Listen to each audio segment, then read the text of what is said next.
Welcome to Papa Junk Shop. This is the battery charger I got at the auction that has a bad meter. My new meter came from Hong Kong or China or someplace on eBay. It's a volt and amp meter. It's a little bit smaller, so I'll have to make a adapter for that probably. So see if we can get it apart and see how much work it's going to be.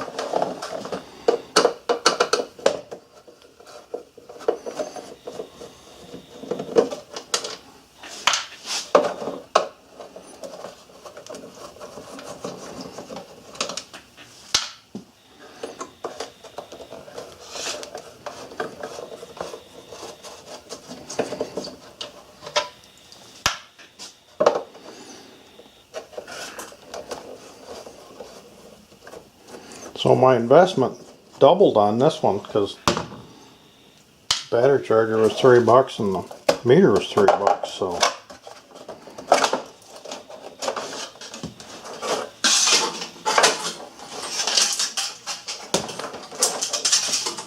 oh yeah, we gotta get rid of this mile-long cord too. Yeah. Oh, that looks like that's gonna.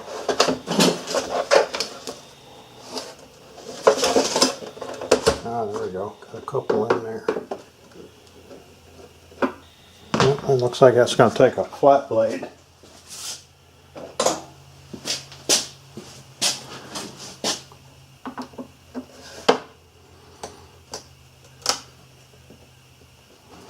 Wow, really skinny flat blade. Those are strange screws. Let's give this one a whirl.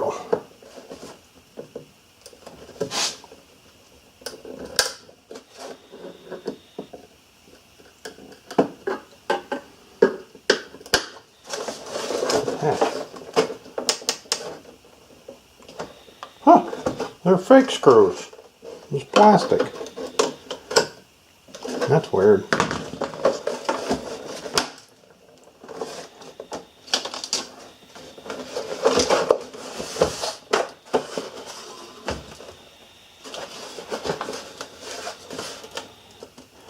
Well, we got a sticker on the bottom.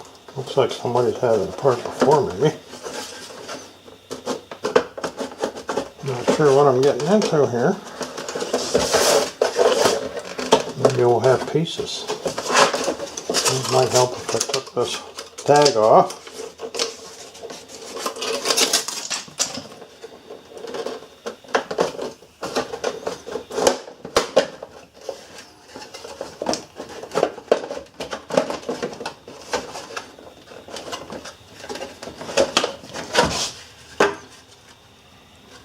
Oh, there's one side. There's the guts. Not sure how this one comes off.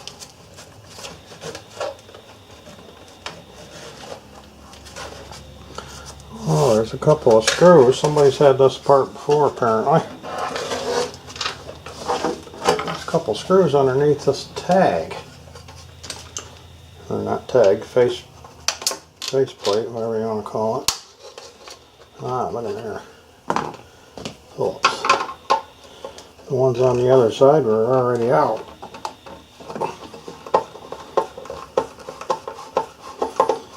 I'll have to find a couple of similar screws when I put it back together. Let's see, I think there's one down here too.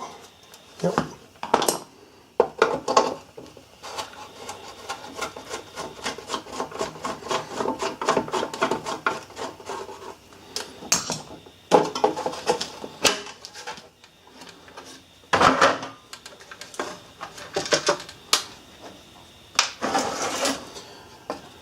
Alright, that makes it a little easier to get at. Here's what we got. Got a little circuit board there with the variable components. 6 and 12 volt switch. and the non-functioning meter. And looks like we got transformer with 2 diodes mounted on this heat sink.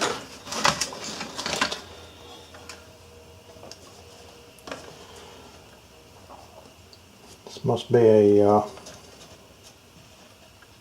breaker on the output side. This must be a thermal. In case it gets too hot, shuts it down. This must be the output portion.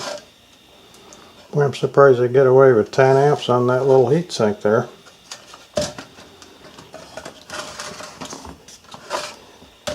Alright, I'll get that meter pulled out of there and get an adapter made, and we'll get that meter installed. I got the meter popped out, and I popped the meter guts out of the case, and of course now the hand, well, no, it doesn't either. It did go back and forth right for a few times, but anyways, and I got the clear face out, and believe it or not, looks to me like I'm going to be able to slide that right in that hole. There's some catches there, and I think this just can't be that easy, can it? Huh.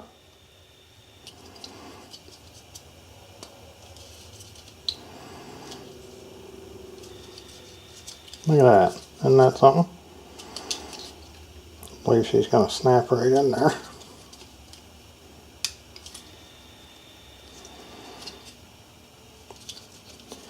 Now I've got just a little bulge up here. So I'll take a little file and file off just a little bit on that top catch. But this is going to make it really simple. And then I can just snap this back in the hole. So let me get that fed up and I'll be back. Okay, got that little catch filed up, got her snapped in, put it back in the, snap the whole thing back in the front, and unbelievable. What is it that John said? Sometimes you get the chicken and sometimes you get the feather. I guess I got the chicken this time. Anyways, I've used these meters before out on some of my solar stuff, and the original meter measured on the positive side, and these digital meters measure the current on the negative side. So I think I'm going to have to, this is the negative side, so I'm going to have to use that to measure my current. And the positive side I'll need to actually run the meter. So I'm going to have to make some changes there and figure out some wiring. I think I can take this jumper off and just put this plus right down there direct, and that'll run it. Instead of going through the meter, it'll just go right from the bridge rectifier right to the overload and out on the plus side. Then I'll pull the negative side off the transformer, run that through the meter, and back out to the cable. And then this yellow wire is the voltage sense, so that will go on the plus side on the lead. So no matter if I switch it on 6 volt, let's see, how am I going to do that? No, because I got to have 12 volts to run the meter. If I go on 6 volt, I won't have enough. So I'll have to get my 12 volts right off the rectifier, and the measurement voltage will have to be right off the lead. So I'm thinking that's how it's going to work. We'll see in a few minutes. Well, that deal with the chicken and the feather didn't work out so good. I got egg on my face.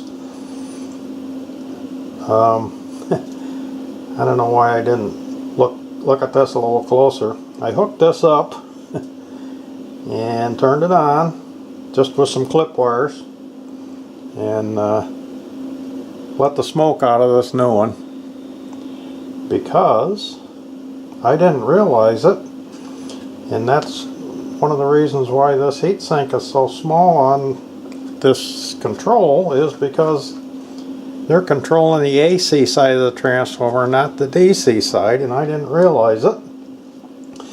These meters are only good for 30 volts. Anything over that, the smoke comes out. And there's about 34 volts here. So that didn't work out so good. So I went and looked at my meter collection, and I had one that I'd saved out of another old battery charger that'll fit in there. So I guess I'm going to go that route. And it does work. I got a battery hooked up there.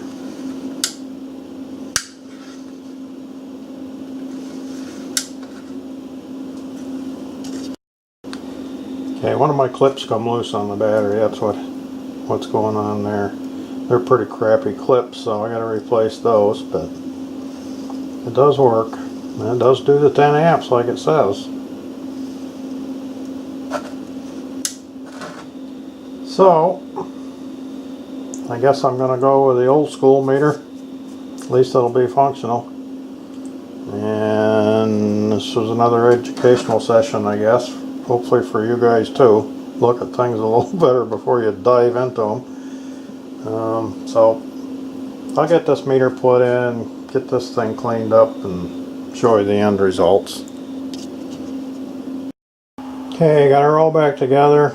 Got her cleaned up about as good as it's going to get.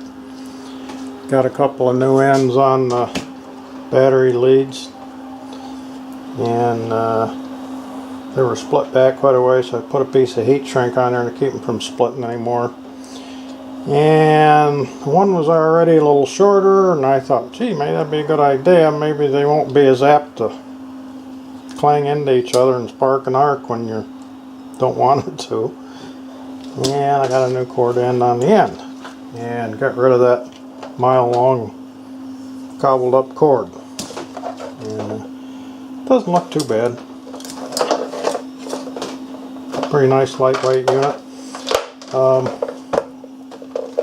I'm gonna go give it a try. And I'm gonna try it on generator. Now, I know some of my other chargers, like I got a 10 amp charger with a 50 amp start circuit on it, and when you are out someplace and running on a generator, it only charges like 4 or 5 amps, and it's kind of disappointing. So hopefully this one will do a little better with this variable thing on it. So I'm gonna go give that a try. Let me dig out my little generator and move the battery outside, and we'll give it a try. Be right back. Okay, quit raining outside for a few minutes. That's the only reason I'm doing this project today anyways, because I can't work outside. Got the battery charger set up, hooked up to a battery over there. I got line voltage here, 122 volts, and I got a little generator over here I'll fire up.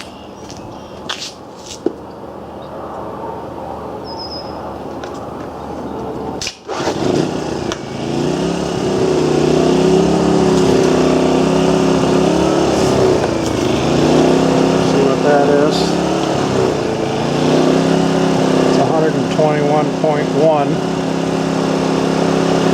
Hopefully you'll be able to see that. Now I'll plug the battery charger in. Okay, we got almost a 10 amps right here. I hope I can get 10 amps out of it. Let's see, let me switch this over to watts.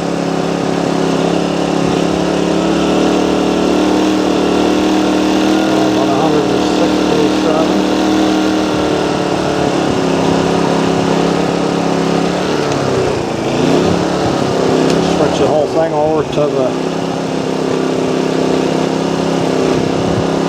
powered. Let's see, I'll put it on watts. There we go, there's our tank. 170 watts. 167, of course, the battery's coming up a little bit. So, almost the same, so I think this one will work nice for when I want to run a generator. Battery charger's lightweight, generator's lightweight. Running it with this little Fortisource 800 watt generator.